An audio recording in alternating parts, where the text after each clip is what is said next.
Good afternoon. I'm Josh Vanek with the Montana Campus Network for Civic Engagement, and welcome to the Centering Indigenous Knowledge series.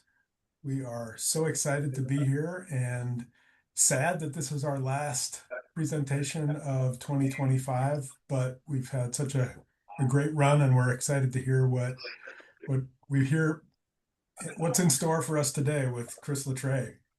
We're a network of colleges and universities statewide across Montana that support civic and community engagement, and centering Indigenous knowledge is one of the ways that we do our mission. Our theme this fall is Native American art, creative connections to tribal histories and culture. And we featured college students, visual artists, musicians, and today we're very excited to have author Chris Latre with us.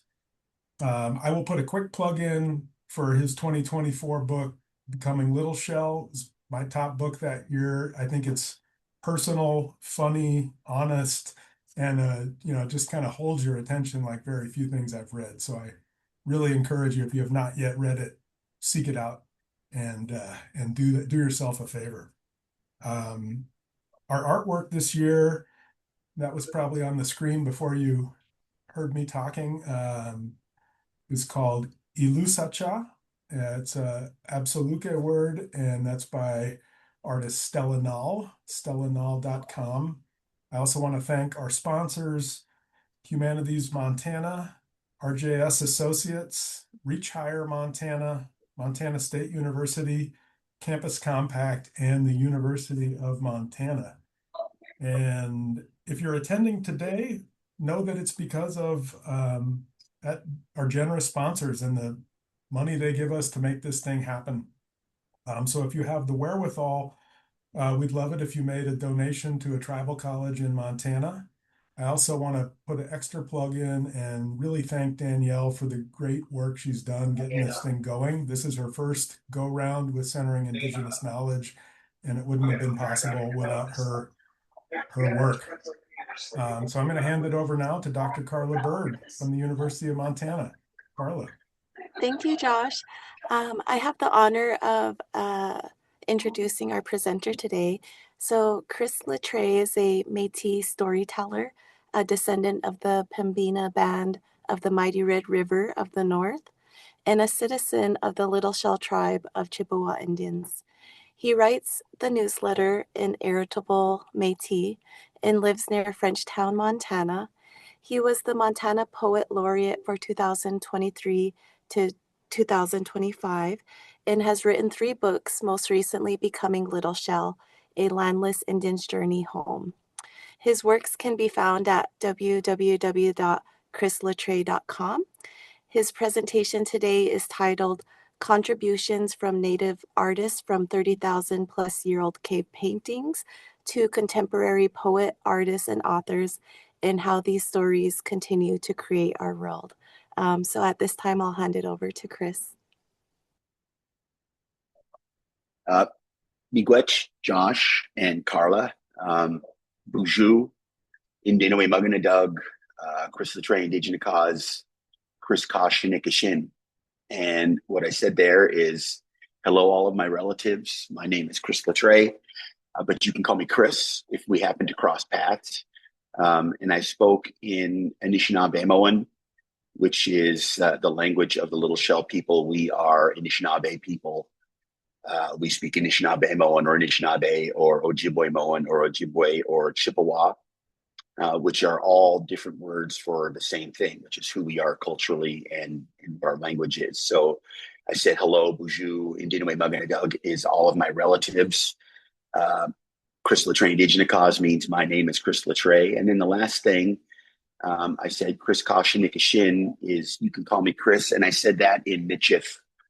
And I also failed to say, what time is it? I guess it's afternoon now where I am. So I should have said Bon après midi also, which is good afternoon. And that is in Michif. As I said, that's the language of the Métis people. And who the Métis people are is a cultural indigenous group recognized in Canada as one of the 3 indigenous peoples who predate the existence of Canada as a country. And those are the Métis people, the First Nations people, and the Inuit people. Yet the United States chooses not to recognize us at all. And I always like to point out that we didn't cross the border crossed us. We're the same people as our relatives to the other northern side of the medicine line, which is what we call the border between Canada and the United States.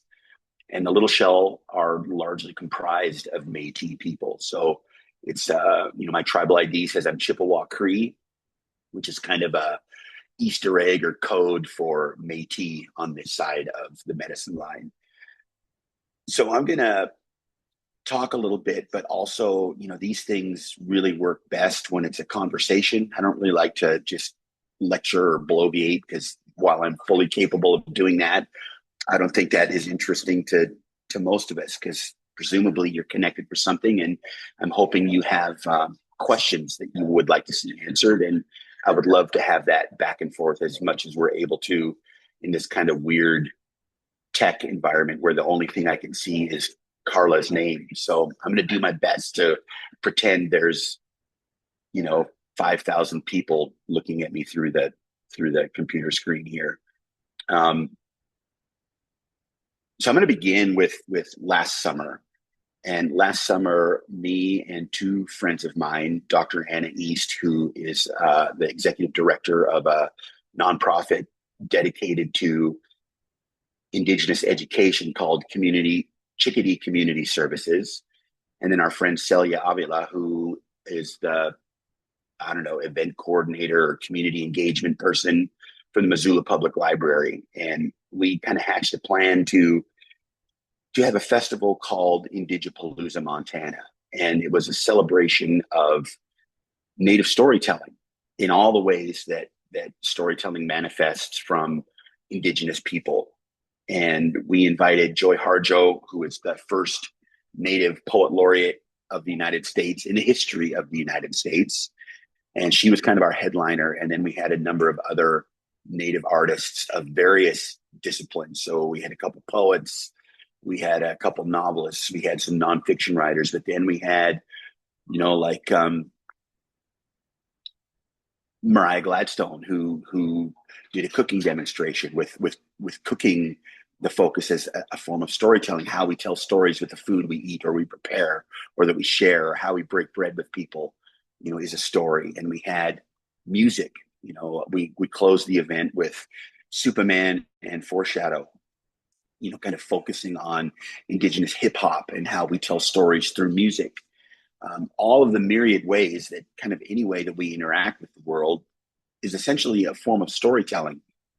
And the world speaks back to us in a form of storytelling if we pay attention to it.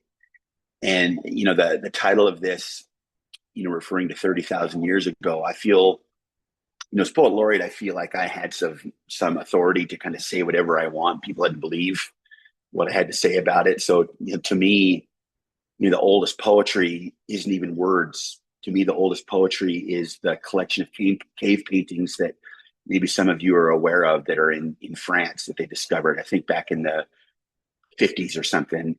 These series of caves that they believe were multi-generational in painting them.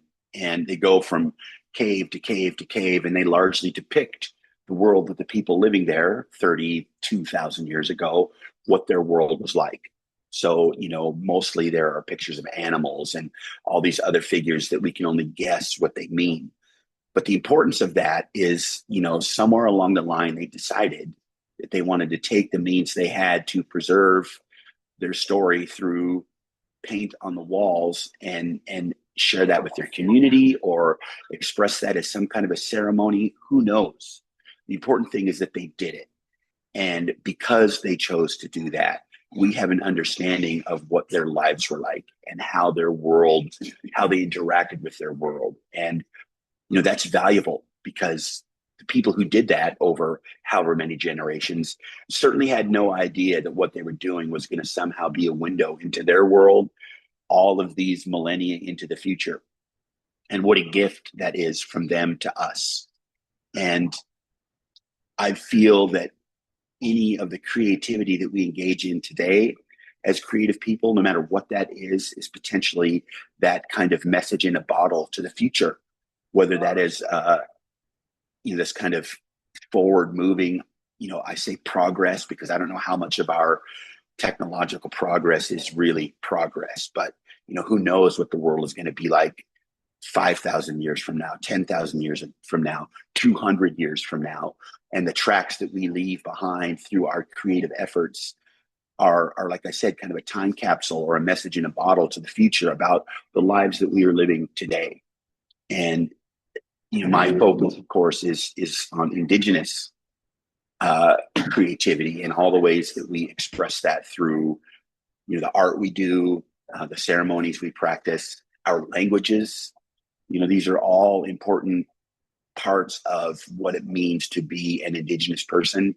And for thousands of years, creativity has been kind of the way that we move things forward. And Tyson Yunkaporta is an Australian Indigenous person who wrote a wonderful book called Sand Talk. And I was listening to him in an interview somewhere talk about preserving anything and how do you preserve things. And, in our modern world, we think that, creating all these digital files and saving them out into the cloud, that somehow they are permanent. And, for those of us who started burning CDs back in the day, we know that those things are not permanent the way that we were told they were going to be.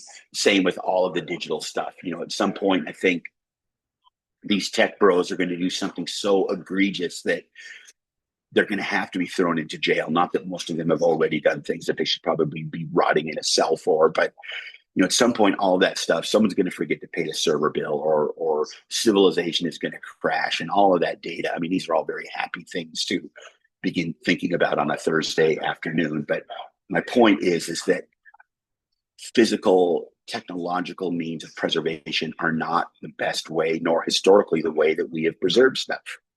We preserve our history the same way we preserve food as Indigenous people, in the belly of our brother or in the spirit of our brother, by sharing our stories mouth to mouth, in gatherings and communities and things like that. And if you have an experience, you tell the person next to you, and maybe that story grows, and over time it becomes a cultural story, held closely to the breast of your community. And the more we kind of sink into our isolated little dark room staring at a screen, I think that distances us from that preservation that we have done for thousands and thousands of years. Language is a key one. When I say Mishamis or Nukamis, which is the Anishinaabemowin words for grandfather and grandmother, we know that those words, or at least the roots of those words, were spoken by people who lived on the other side of the last ice age. So they are thousands of years old. And, those languages are in peril. And, language is the ultimate form of creativity, I think, because the language has to adapt to the creative nature of the world outside. And we are participants in the day-to-day creation of the world we live in. It's not something that happens to us. It's something that we are engaged in.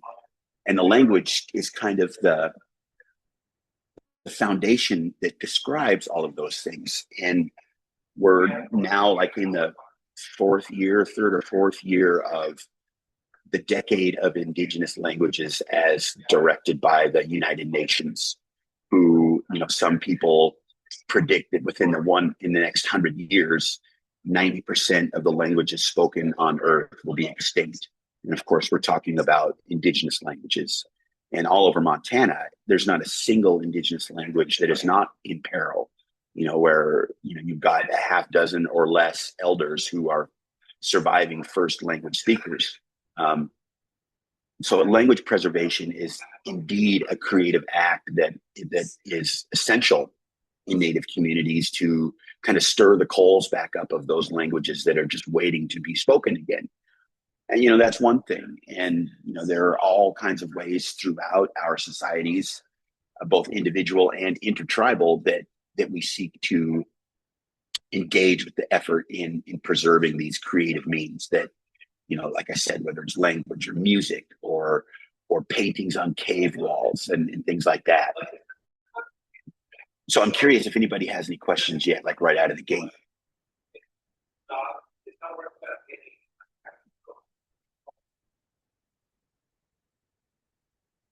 The chat.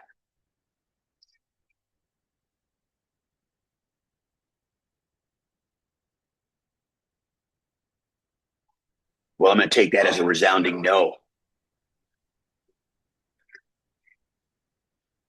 Chris, we'll let you know as soon as we got something, but I think that invitation should prompt some questions.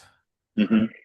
And the only way that anybody can do it is via the chat, right? Is there a question? Oh, there's a Q&A option here as well.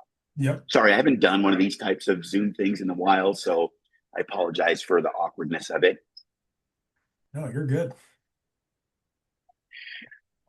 Well, I like to, I like yesterday morning, I spoke to about 50 or 60 students. I was up in Harlem, and they were students from Harlem middle school and high school, and then Dodson, which is a little town on the other side of the Fort Belknap reservation. And both those are native communities, despite the fact that neither one of them are physically on the reservation. And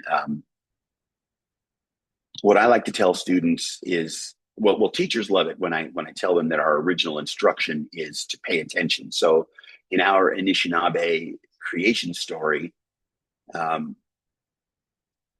our creator, Geechee Manitou, which literally translates as the great mystery. So, creator is one of those words that all too often kind of becomes a euphemism for God and the Christian God and that act of creation, which ours is different from that. We don't know what the creator is. It's a mystery to us. So it's not apples to apples talking about creation in the same way that that maybe other monotheistic religions do. But in our belief, Geechee Manitou kind of dreams the world into existence and believes that everything is perfect as divine creation, however you view it, and the ego that goes along with that thinks, oh, I'm done here, just kind of brushes the hands off. But nothing is ever perfect, and there are all kinds of failings and reinventions. So quickly, the older than human relatives who are part of that initial creation recognize the need for them to be engaged in that act of what I already described, which is a communal creation of the world that we live in all together.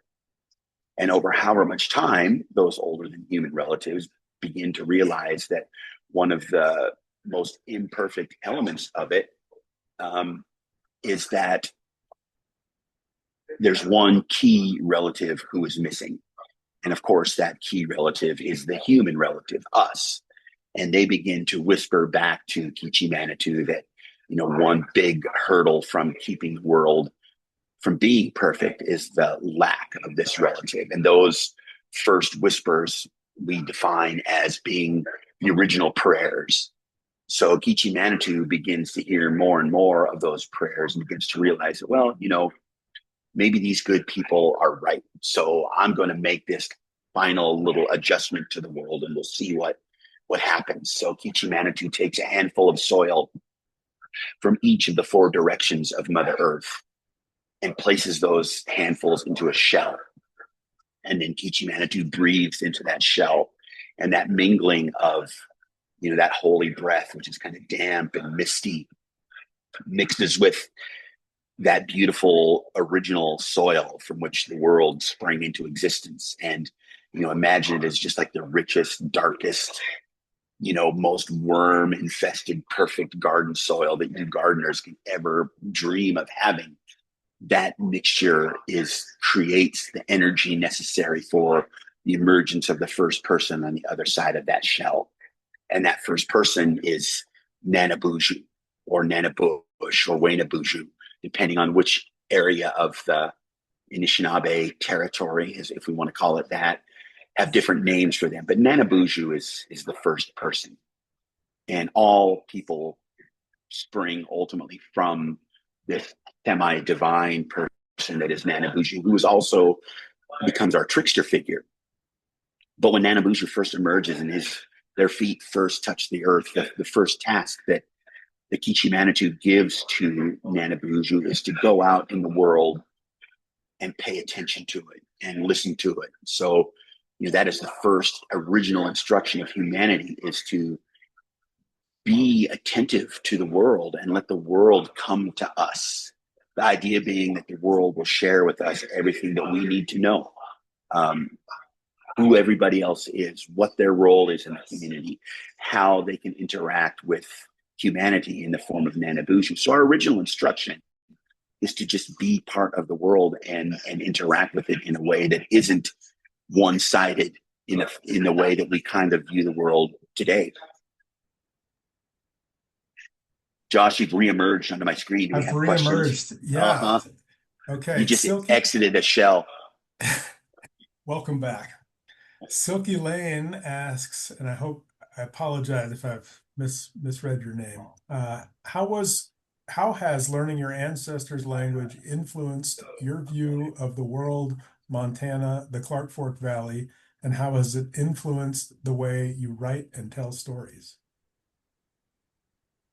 I think anybody who begins to learn, like reconnect to a language, it totally changes your view of the world. And it certainly has mine. And I am a long, long way from having learned my language. I know maybe a few dozen words and a couple phrases, but as far as being fluent or conversational in it, I have the rest of my life to go before I get anywhere close to that. But you quickly begin, when you begin to study indigenous languages, they're apples and oranges from English. English is essentially a trade language meant to facilitate commerce. And Michif is kind of the same way, that the language of the Métis people, but the indigenous languages, you can just drive north through the Flathead Reservation. If you're driving north, the signs are in Salish, and if you're driving south, they're in Kootenai. And you can just see from the way that the areas are defined, it's not labels. They're part of a larger story of events that happened there. And our language is the same, and it's not label based. So my friend Jesse DeRozier, who's a Blackfeet language teacher and kind of cultural ambassador, talks about how in English you go through the world just saying, "Hey, you're a chair, you're a table, you're a coffee drinker." We're just kind of putting pins on things. Whereas, this table I'm using right now is the place where my laptop is to perform this Zoom call. Where the next person come in, it might be the place where the mayor of Great Falls ate a sandwich. So things are constantly fluid and moving, and things become defined by what is most interacted with in that particular place. So when you start thinking about where do I live and what is its impact on me, and you begin to view it differently, other than it just being the river or Council Grove. Council Grove, if I had enough command of my language, I could perhaps name it as, the place where I walked myself back to being a real human again. Those kinds of things. And we define those things, come into existence through communities experiencing these things over generations and generations. And, it changes. So like, what is traditional language? Well, we didn't have coffee before. So language has to adapt to the arrival of something like coffee. And I wish I could remember the word for coffee, but it's a very creative description of what coffee is to the coffee drinker. So, language doesn't get created and then just live in a place. It has to adapt to the world, again, that we are creating together right now. And it's nice to hear from you, Silky. Silky's a friend of mine. Okay, Virginia Reeves asks, could you speak to linguistic relativity, as in the perspective and understanding that is unique to each language, and what we're at risk of losing with the extinction of these languages? Well, there's some big words in there that, I don't know what linguistic relativity even means. All I know is that, language, like if you want to talk specifically about Anishinaabe Moan, that language carries the story of people who have lived here for thousands of years. And it tells the story of how we survived multiple calamities. So if we look at like what is happening today in our nation, whatever, and even climate disruption. And there are many people like, we don't have the language to describe this because it's never happened to us before. And, 500 years of settler colonialism is just the latest major upheaval that indigenous peoples in Turtle Island or, the North America, it's just the latest thing. And what's 500 years of colonialism to people who've had to figure out ways to adapt and survive over 15, 20,000 years. And, like there's the Anzac, one of the most humorous interactions I've had in the last couple of years of just traveling everywhere was up in, God, I don't even remember where it was, but this woman kind of went after me because she said, people from Icelanders discovered North America and were here long before even the indigenous people were here. And I said, well, that's just not true. And she said, yes, it is. And I said, well, when did this happen? And she said, I don't know, the 1300s. And, we know the Anzac boy who was found in central Montana, that skeleton is like 13,000 years old. And the DNA from that skeleton links pretty much all of the tribes in the Northern Plains. We link back to that one ancestor. And, the languages that have evolved from all of those communities, even Anishinaabemowin, the prophecy of our migration west, we began in the kind of upper northeastern part of this continent, and over a couple thousand years followed this prophecy called the Seven Fires prophecy that dictated our migration west to a place where food grows on water. Well, what food grows on water? It's wild rice. And where is that? It's the Great Lakes. And so we migrated there kind of as one people, but over time, we spread out. So Anishinaabe becomes this umbrella under which multiple tribes now exist under. And we are all related through cultural stories, all of which are a little different because they've changed as people have moved around. Our languages are based in the same place, but have subtle differences based on the region where the people ultimately settled into their community. So East Side Great Lakes Anishinaabe is significantly different, but recognizable to like the side of the Great Lakes that my people come from. So language becomes defined as much by the land as by the people who live on it. And I think that is an important thing to preserve because, as now in modern conservation, mostly where people are saying, well, maybe we should deal with fire the way indigenous people did, or maybe we should, return buffalo because they were really the caretakers of the land, not us. That I feel like is a great testament to the knowledge that is contained by indigenous languages and indigenous ways of knowing that have been overlooked to our detriment, for the last few hundred years. I hope that answers your question. Yeah, thank you. We got two things. Tara John said coffee translates as black medicine water. Yes. Mm-hmm. So we got that. And then Kirsten Miller asks, could a creative project like Bison Returning, for example, be a way to also help us all learn and understand more about living in landscapes and culture evolving and build new stories cross-culturally? Yeah, I think so. What a great story, the idea of a successful implementation of the Yellowstone to the Yukon initiative would be. So what that is a move in conservation, recognizing that, island populations of wildlife and even people, we figured that out a long time ago, that if you just start breeding within your own community, that's not good for the survival of your community. So the Yellowstone to Yukon initiative is an effort to create a corridor across basically the entire continent so that there's movement back and forth of these migratory species to ensure genetic richness and genetic survival and everything that means from, 6 feet below the surface of the soil all the way up into, how the clouds are interacting with precipitation and all of that. All of those things are connected.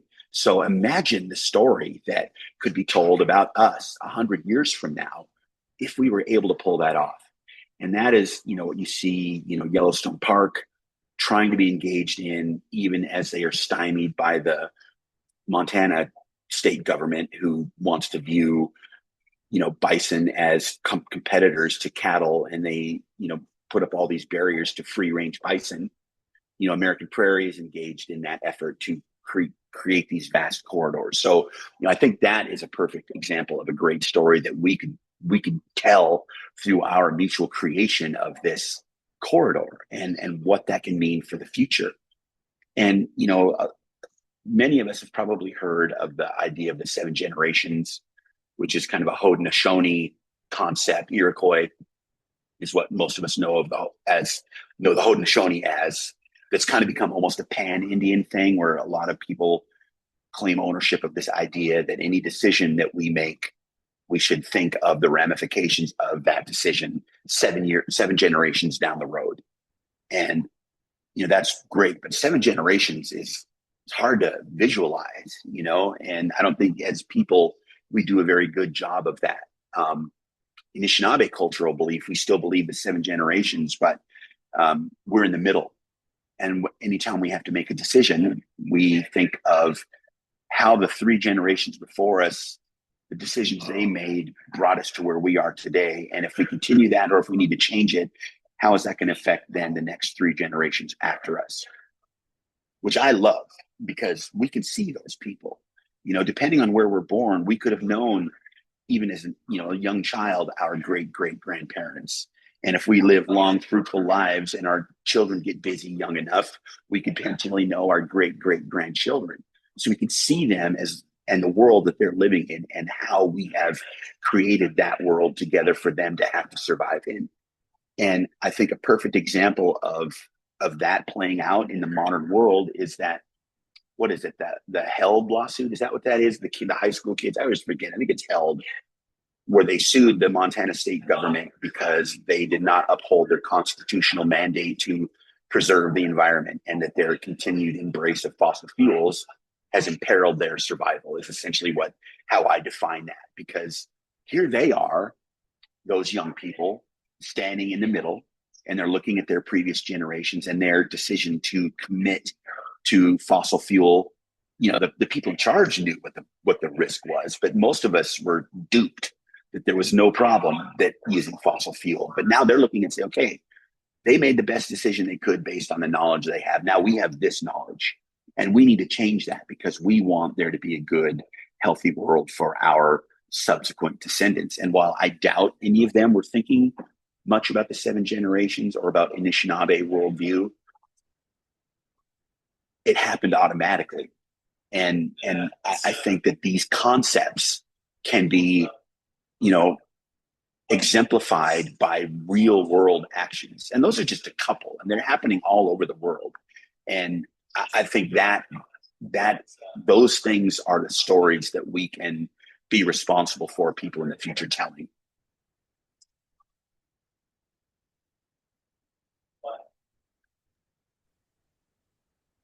Thank you. I think we're caught up on the questions from participants. We do have, I think, the Anishinaabe word in the chat there. I'm not gonna, I won't do it justice, so I'm not gonna try. But if folks want to see the word for coffee, black medicine water, it's Gina LaGrue has given it to us. If I can see that.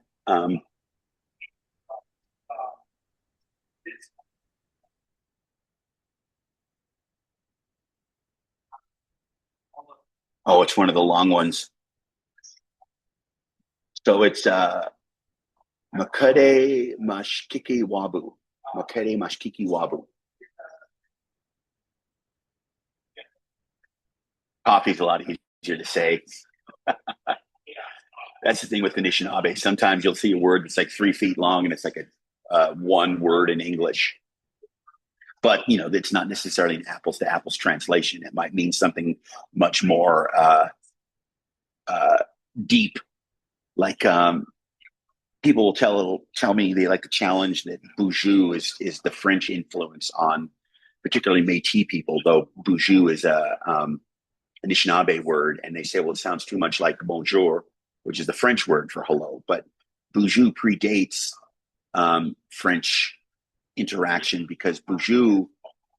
So as I mentioned, Nana Boujou, our first person, is our trickster figure. And Nana Boujou, as tricksters do, they go out in the world and they make all kinds of mistakes and wreak all kinds of havoc. And the idea is that the trickster serves this purpose to make the mistakes that we are supposed to learn from. And that's pretty common across cultures. Is there's trickster figures, engaged in making messes so that we don't make them ourselves. And so over time, Nana Boujou gets tired of being blamed for everything and says, I've had it. I'm going to leave, and you're not going to have me to kick around anymore. And decides to go take a nap. And Nana Boujou is still presumably napping somewhere, but we believe he's going to return. So as a trickster, though, Nana Boujou can take any form as a shapeshifter. So we don't necessarily know what Nana Boujou is going to look like when they return. So anytime that we met a stranger that we hadn't seen before, when we greeted them, we would say, Gina Nana Boujou, Gina Nana Boujou. And what that means is, are you Nana Boujou? Are you the trickster? And like everybody else, we got lazy with that and ultimately just shortened it to Boujou. And so technically, when we're saying Boujou to people, we are inquiring as to whether or not they are the trickster. And that's a fun story to tell to, fourth and fifth graders, because I can go around and point out the ones that I'm pretty sure might be the trickster, and they seem to enjoy that quite a bit. And that, that's an example of kind of how language morphs based on how different cultures come together. Miigwech is another one. Miigwech is our word for thank you, but it didn't always mean that. So it basically means like enough. And it evolved to become thank you because in the early days of like the fur trade, when there was a transaction, let's say, Josh has a big stack of wool blankets and I'm trading him beaver pelts in exchange for these wool blankets. And I handed Josh a big bundle of beaver pelts and he's handing me blankets and they're stacking up on my arms. And when we reach a point where I felt we had made a fair trade, I would say miigwech. Enough. That's enough. But Europeans ended transactions with thank you. So the assumption is that we were saying thank you. And over time, we adopted that relationship to the word miigwech as well as it means to say thank you. When in reality, it's enough.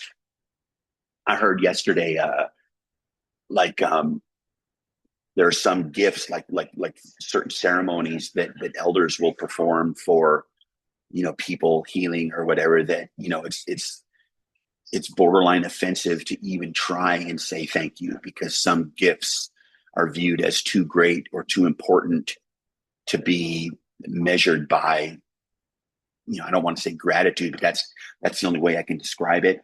So sometimes just the receiving of the gift without saying anything is the best way to do it. Now, picking and choosing that in our culture where that mindset has evolved away from that for so long. Now it's like almost insulting to people if you don't say thank you. So it's a conflict, but it's fun to think about and to talk about. Kirsten asked another question. Could you clarify the being in the middle of 7 generations? Is that the Métis timeline concept, or do you also have Coyote as a major figure in your culture?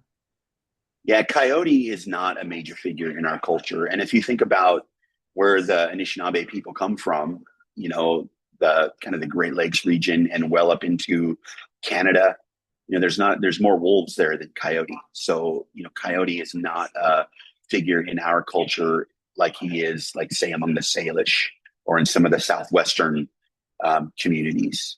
So no, coyote is not part of our kind of pantheon of kind of greater than spirits. So for example, I have a tattoo on my forearm that it's the seven grandfather teachings, and each of those teachings has an animal associated with it who somehow embodies that particular teaching. And the idea being that if you live according to the seven grandfather teachings, then you are living an Anishinaabe life. And so those seven are Migizi, which is the bald eagle, who is the symbol for love. And then we have Magua, the bear, who is the symbol for courage. And we have Amik, the beaver, who is the symbol for wisdom. And Gagagi, the raven, is the symbol for truth, at least in our part, where the western side, I guess, of the Anishinaabe homeland. But other parts of our community view Sabe as the representative of truth. And Sabe is essentially Bigfoot. So Bigfoot is part of our culture going back generation, which I think is interesting. I think it should curb anybody who doubts the existence of Bigfoot into coming over to my side of the fence that is a firm believer in the existence of Bigfoot. Misquadasi, the painted turtle, is our symbol for truth. And then Ma'ingan, the wolf, is our symbol for humility. And Bijiki, Mashkade Bijiki, the buffalo, is our symbol for respect. And this is interesting because, as I mentioned yesterday, I was in Harlem talking to students from basically the Fort Belknap tribal community. And I was asking them about where they live. And, if they were going to preserve the story of their place through animals. And this is before I talked about the seven grandfather teachings with them. They were, I said, what are some animals here that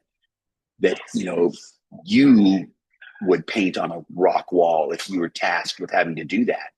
And they started calling out all of these, older than human relatives. And it was like they would go down a list also of our seven grandfathers. And I found that to be very interesting. In the same way that, a couple of years ago, I was working with some fourth and fifth graders up on the reservation, the Flathead Reservation, and we were talking about the cave paintings. And I asked them, we took a 10-minute break, and I said, okay, I want you for the 10 minutes to make a list of all of the things that if someone was going to make a documentary about your life or write a biography or whatever, what are the things that you feel are most important to your survival that documentary would have to include? So I gave them 10 minutes and they all made their lists. And then when they were done, we went around the room and discussed these. And across, I don't know, I think it was 7 classes, overwhelmingly the things that they were saying were, their home, their family, their friends, their pets. Some of those kids are hunters, so they were saying, the deer we hunt or that, and our clean water and all of the things that this wasn't my intention. But after they made that list, I realized that all the things that they were listing, you could transfer over on the list of the very same things that those people who made those cave paintings 32,000 years ago needed as well. If you didn't have your friends watching your back in that environment, you were going to die. If you didn't have your family supporting you and you supporting them, you were going to die. If you didn't have the animals, if you didn't take care of the animals that you needed to survive in order to hunt, you were going to die. If you didn't have the relationship you had with, like the first wolf who comes in out of the darkness to sit by the fire with us as humans, and the relationship that created, which is also, there's a story related to Nanabuju and Ma'ingan the wolf and our shared experience. You were going to die without those. So that's a perfect way to identify that for all of the, again, so-called progress we've made, our basic needs are exactly the same, at the foundational level as they've always been.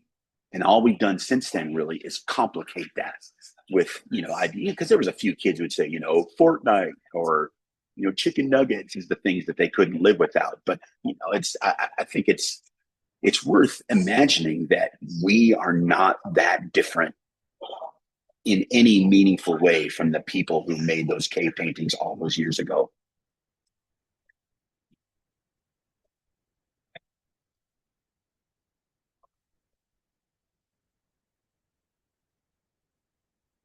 Did that answer that? I'm looking at that chat to see if that it's actually not a Métis timeline. It's Anishinaabe.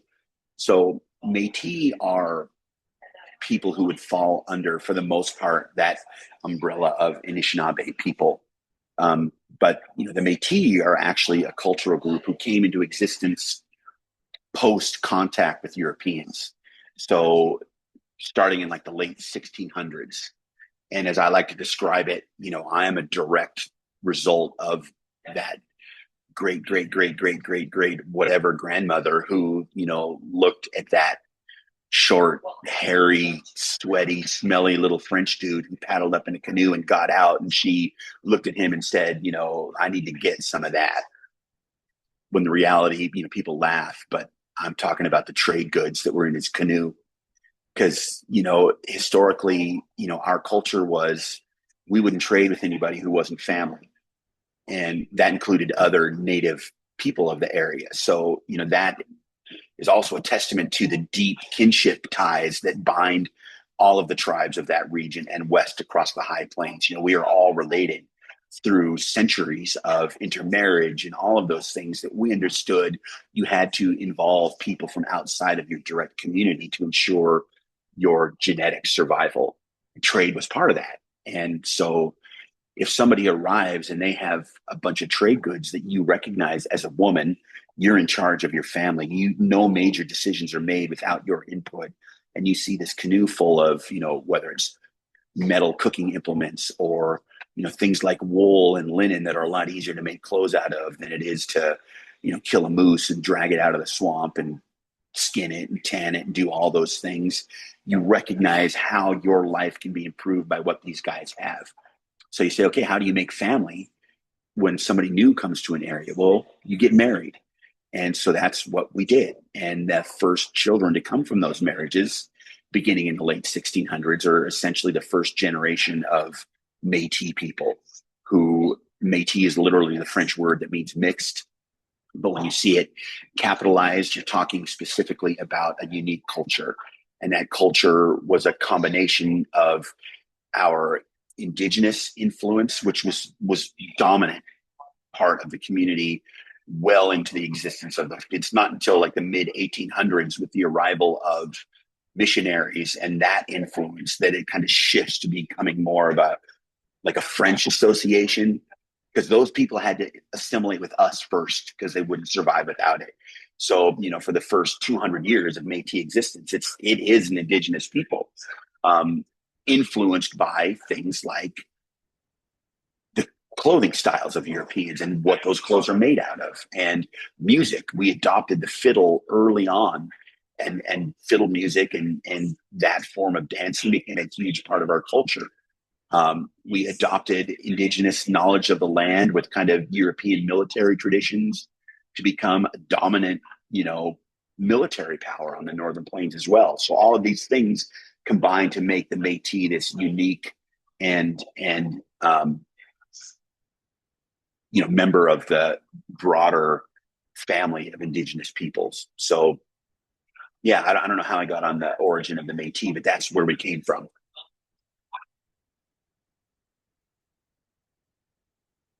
So the Métis become this, we're largely Catholic.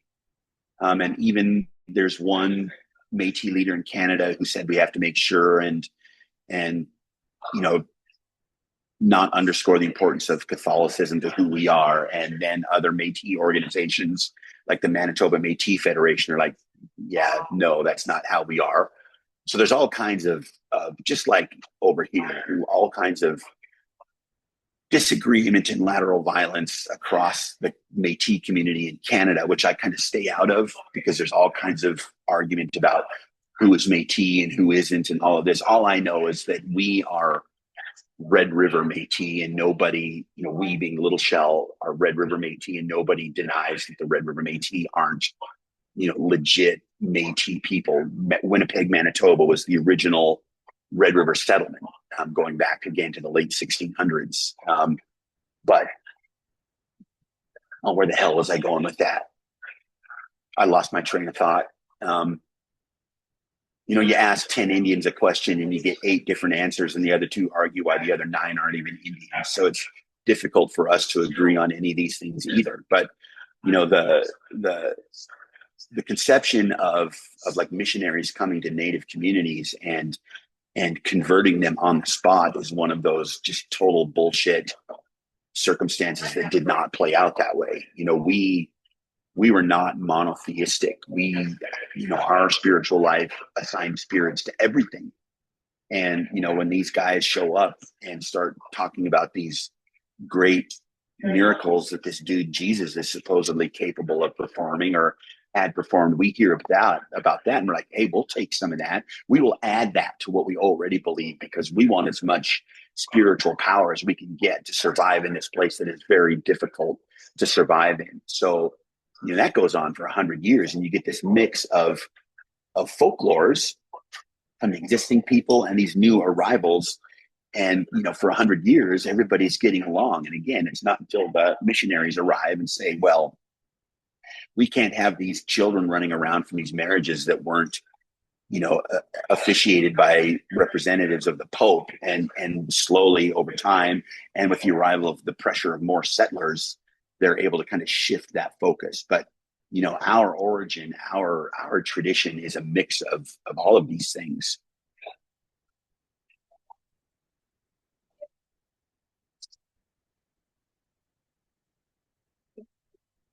The other night up in just something. So Jamie Fox, her family is from Fort Belknap, and she's a Métis fiddler.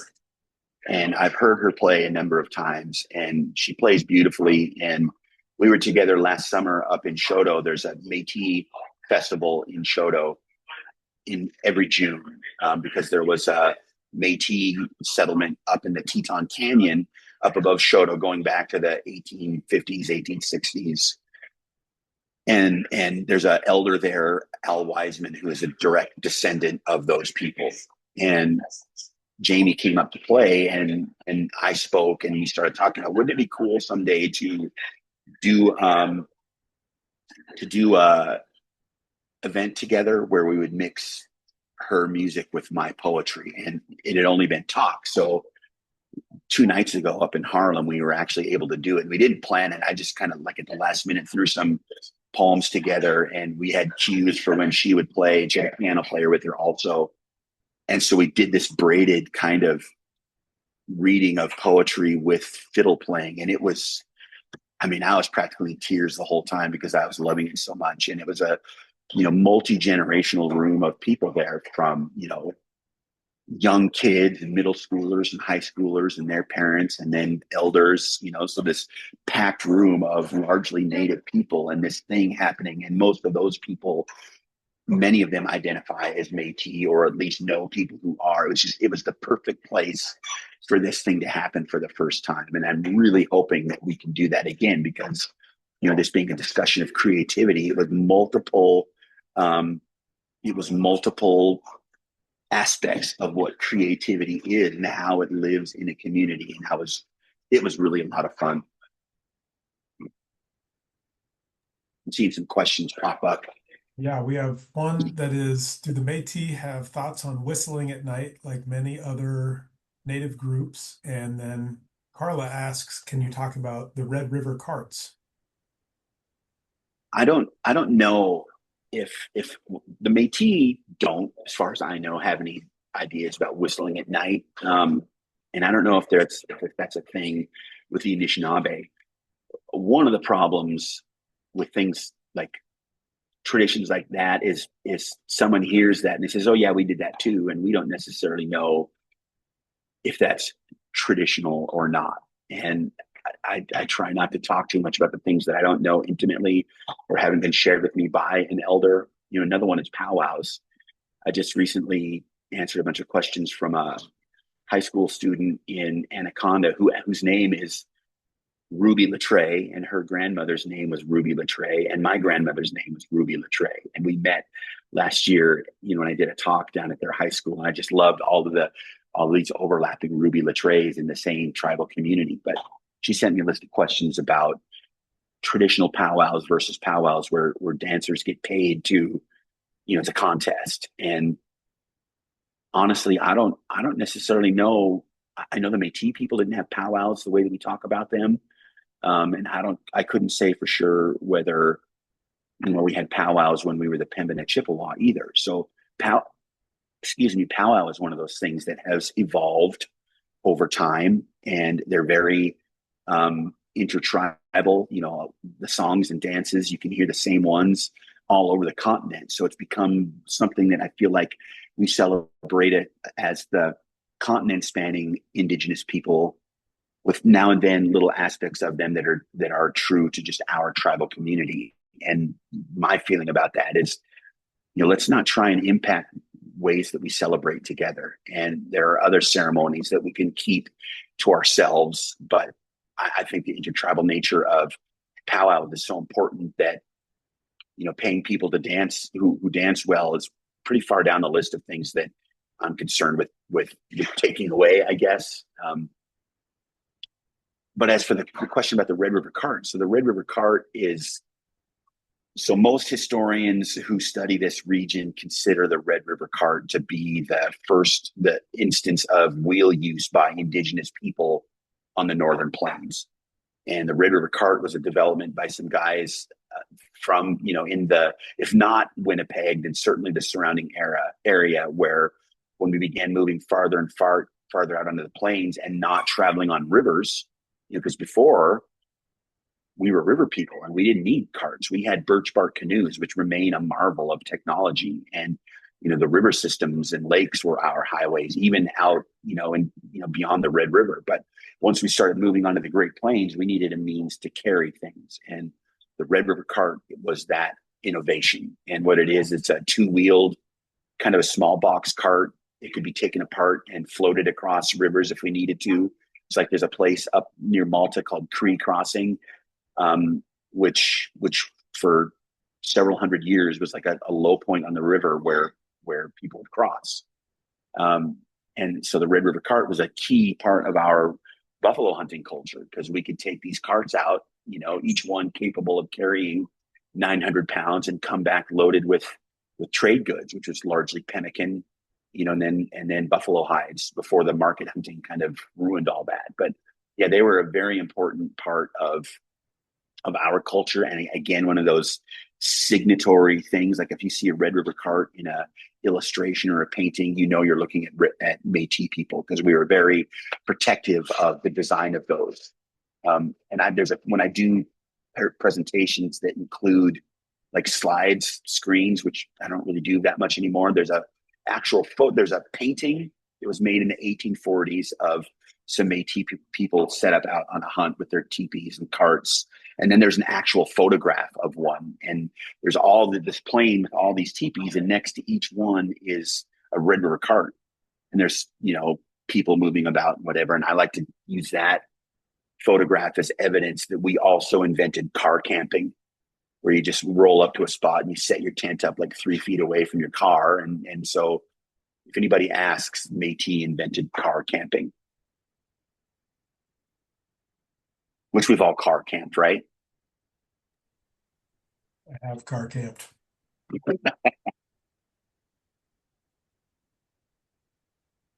Anybody else?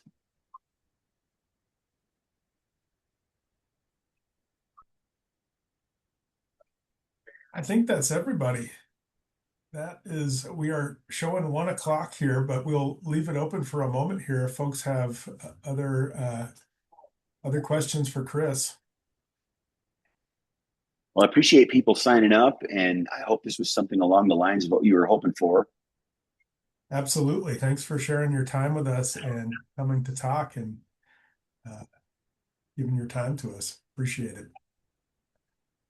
Yeah, I want to thank everyone for coming out. Karla, are you on there? Yeah. All Yeah, right. thank you so much, Chris, for your presentation today. It was very enjoyable and we learned a lot. Thank you. Yeah, this wraps up our series for this year. We hope to go again in 2026, so stay tuned. We would love feedback. That should pop up through Zoom, I think, when you're leaving the webinar. So give us your input. And like I say, we're always trying to highlight the good work that happens in Montana's tribal colleges and with Native folks in our part of the world. So if you liked what you heard and saw this year, please consider a donation to one of Montana's 7 amazing TCUs. And thanks again. Yeah, thanks for the opportunity.